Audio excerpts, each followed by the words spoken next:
Thank you, Mr. Chairman, for holding today's hearing.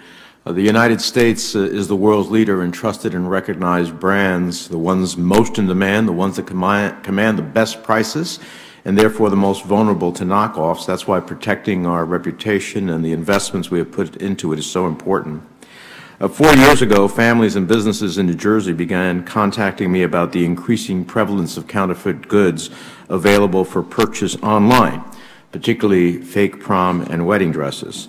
And it's a significant industry in New Jersey, but it's also significant to the people who end up at their wedding with something they totally didn't expect. This recent GAO report confirms what I've been hearing from so many of my constituents.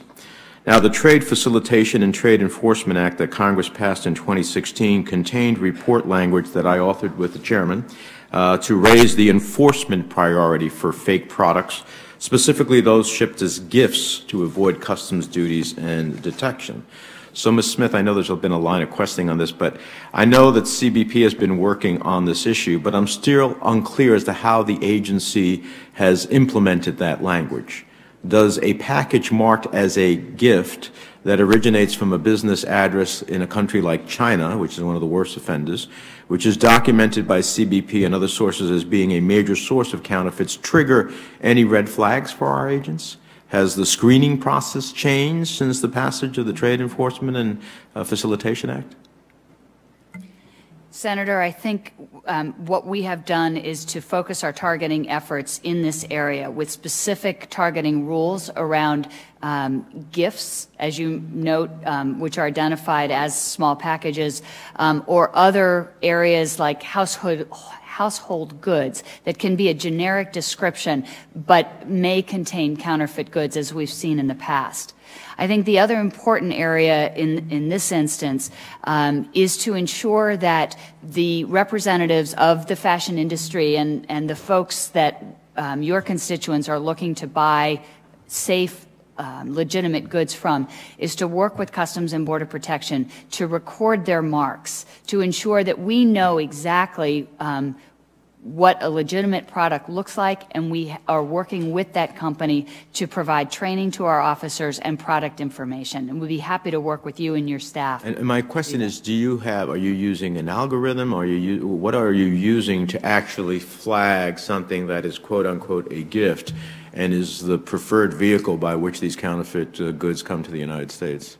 So we do have targeting algorithms, we call them rules, which knit together a variety of risk factors, both the description of the goods as gifts, along with the high-risk countries that they may come from, China, Hong Kong, and then any additional information that we have about specific business entities, manufacturers, shippers, carriers that may have brought previously counterfeit goods into the country will also be reflected in that targeting algorithm. Ms. Giannopoulos, did the GAO examine the CBP's efforts to screen these types of small direct-to-consumer packages for counterfeit goods, and as opposed to larger shipments? And if you did, what did you find?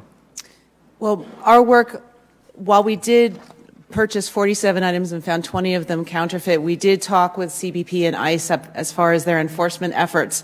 We also put out a report last year where we looked at international mail facilities and looked at some of the differences between the information that CBP receives from those USPS facilities as opposed to express mail, and found that the amount of information that CBP received from USPS was significantly less because they're not required to put as much information that would be sent ahead of time to CBP. So CBP is limited in its ability to respond as opposed to, say, the express mail carriers where they're required to submit more information to CBP ahead of time. Mm-hmm. So is there a suggestion by the GAO how to meet that challenge?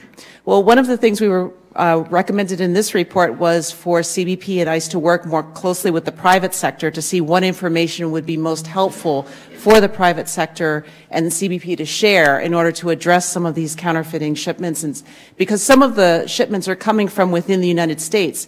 In fact, all 47 of the items that we purchased were shipped from U.S. addresses, so they wouldn't have been able to use that Chinese or Hong Kong address as a flag because that's not where it was sent from to the consumer. Mm-hmm. One last question. Senator, if I can interrupt, I'm going to go vote, and so he'll be the last questioner. And I just want to thank everybody for being here. It's been a very informative hearing, and we'll see what we can do to back you up and help you. Thank you. Thank you, Mr. Chairman. One last question. On search engines, it seems to me that some online search engines and other websites aid and abet these counterfeiters by failing to police the use of copyrighted product imagery in online ads. They may bear some responsibility. It seems that the companies that sell online advertising have some capacity to pre-screen advertisements and reject those that are found to be promoting an illegal or immoral product. In fact, I've even heard that some search engines will remove counterfeit websites from their organic search results, but continue to display those same companies' advertisements.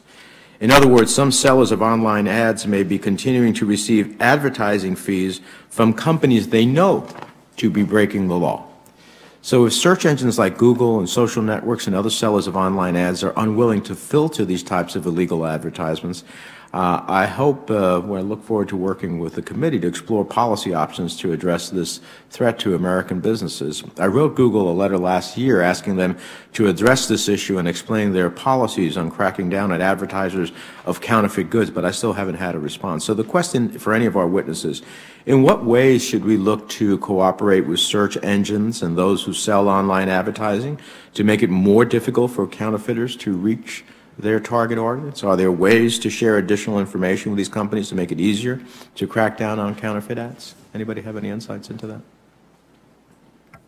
Senator, from UL's perspective, and particularly given this shift to individual shipments from overseas directly to a U.S. home, we think the most important thing is to prevent that shipment in the first place, prevent the purchase in the first place. Therefore, we think it's critical to work with the platforms and the search engines to shut down these people offering fake goods so the purchase never happens in the beginning.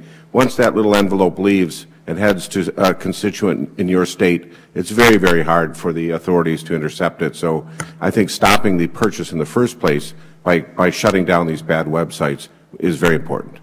We'll look forward to Ms. Smith, you have an idea?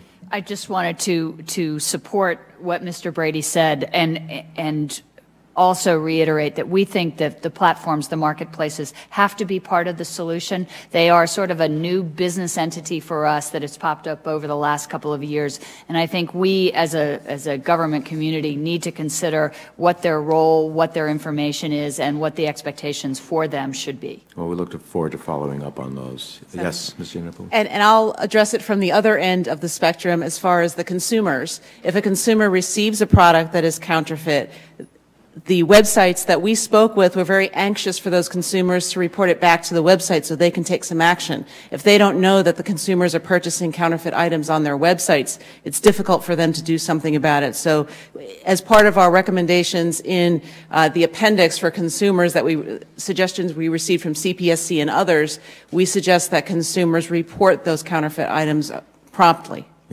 And I appreciate doing that, and then they take it out of their organic search, which is a good thing, but they keep the advertisements on. So you're drawing revenue from the advertisements that you know are from counterfeit sites in the first place. So it seems to me if you take out the organic search, you should take out the advertisement as well. So on behalf of the chairman, we thank you all for being here and answering questions today.